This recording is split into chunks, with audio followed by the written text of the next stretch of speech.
Κυρίες και κύριοι, καλώς ήρθατε στο κεντρικό δελτίο ειδήσεων. Άλλη μια χαμένη μέρα, το βράδυ μαζί σας παρέα.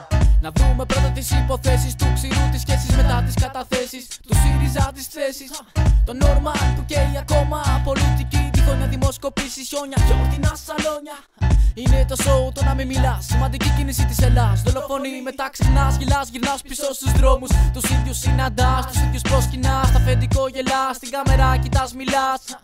Ο ξηρός αγόρασε βιολογικά αυγά και ο μισθός έχει μειωθεί αυστηρά. Τα έχει κρίσει αυτά και δάκρυα κοφτά για τους Έλληνες νεκρούς και για τους μετανάστες που πνίγηκαν από τους λιμενικούς.